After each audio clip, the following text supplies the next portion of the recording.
The Pilgrim's Progress, by John Bunyan, Part 1, Chapter 8. They went then till they came to the Delectable Mountains, which mountains belong to the lord of that hill of which we have spoken before.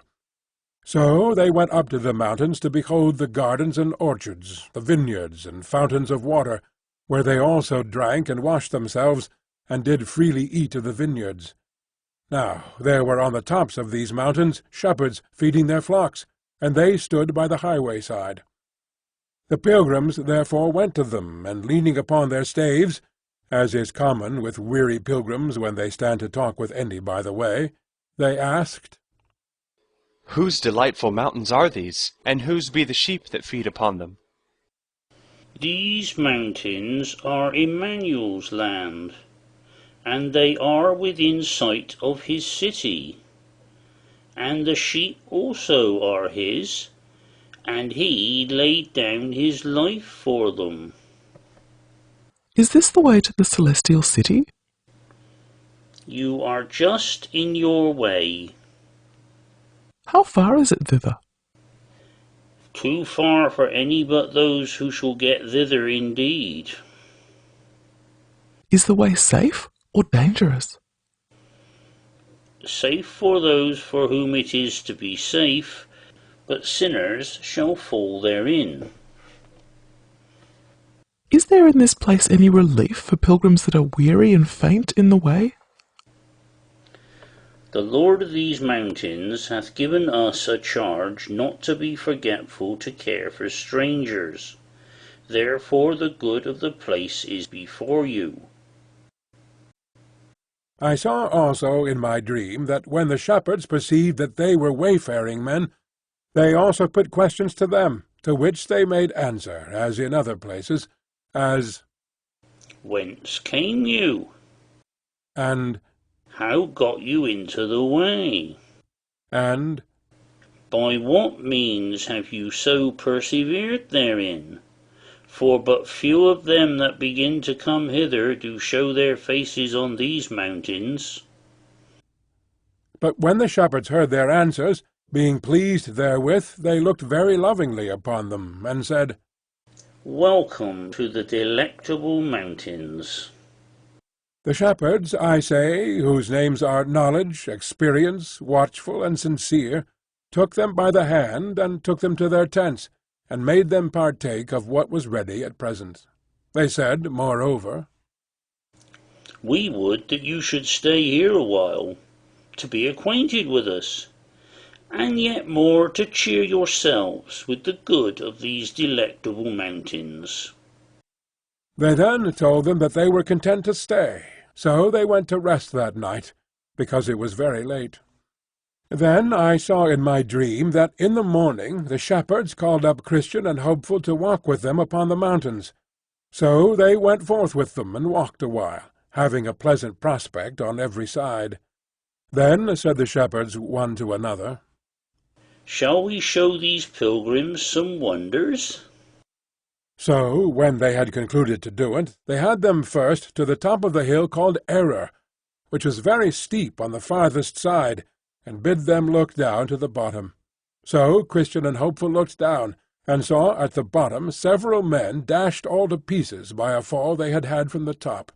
Then said Christian, What meaneth this? Then the shepherds answered, Have you not heard of them that were made to err? By hearkening to Hymenaeus and Philetus, as concerning the faith of the rising from the dead? They answered, Yes.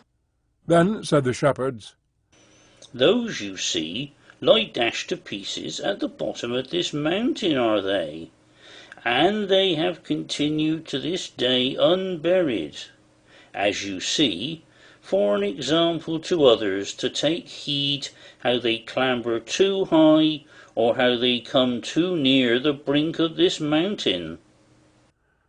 Then I saw that they had them to the top of another mountain, and the name of that is Caution, and bid them look afar off. And when they did, they perceived, as they thought, several men walking up and down among the tombs that were there. and they perceived that the men were blind, because they stumbled sometimes upon the tombs, and because they could not get out from among them. Then said Christian, What means this? The shepherds then answered, Did you not see a little below these mountains a stile that led into a meadow on the left-hand side of this way? They answered, Yes. Then said the shepherds, From that stile there goes a path that leads directly to Doubting Castle, which is kept by giant Despair. And these men, pointing to them among the tombs, came once on pilgrimage, as you do now, even until they came to that same stile.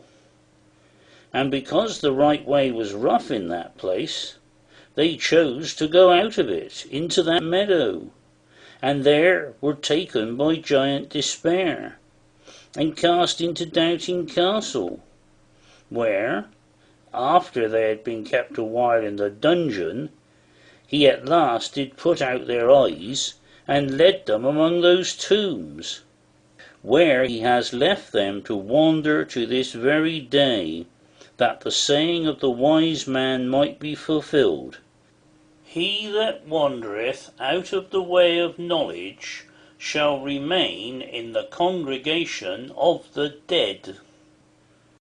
Then Christian and Hopeful looked upon one another with tears gushing out, but yet said nothing to the shepherds.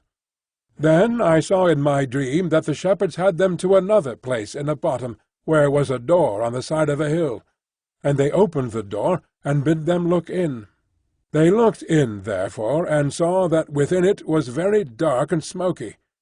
They also thought that they heard there a rumbling noise, as of fire, and a cry of some tormented. And then they smelt the scent of brimstone. Then said Christian, What means this? The shepherds told them, This is a byway to hell, a way that hypocrites go in at, namely, such as sell their birthright with Esau, such as sell their master with Judas, such as blaspheme the gospel with Alexander, and that lie and deceive with Ananias and Sapphira his wife. Then said Hopeful to the shepherds, I perceive that these had on them, even every one, a show of pilgrimage, as we have now, had they not? Yes, and held it a long time too. How far might they go on in pilgrimage in their day, since they, notwithstanding, were thus miserably cast away? Some farther, and some not so far as these mountains. Then said the pilgrims one to another, We have need to cry to the strong for strength. Aye, and you will have need to use it when you have it too. By this time the pilgrims had a desire to go forward, and the shepherds a desire they should. So they walked together towards the end of the mountains. Then said the shepherds one to another, Let us here show to the pilgrims the gate of the celestial city, if they have skill to look through our perspective glass. The pilgrims then lovingly accepted the motion. So they had them to the top of a high hill called Clear, and gave them their glass to look. Then they tried to look, but the remembrance of that last thing that the shepherds had showed them made their hands shake, by means of which hindrance they could not look steadily through the glass. Yet they thought they saw something like the gate, and also some of the glory of the place. Thus they went away, and sang this song. Thus by the shepherds secrets are revealed, which from all other men are kept concealed. Come to the shepherds then, if you would see things deep, things hid, and that mysterious be. When they were about to depart, one of the shepherds gave them a note of the way. Another of them bid them beware of the flatterer. The third bid them take heed that they slept not upon the enchanted ground, and the fourth bid them God-speed. So I awoke from my dream. End of Part 1, Chapter 8.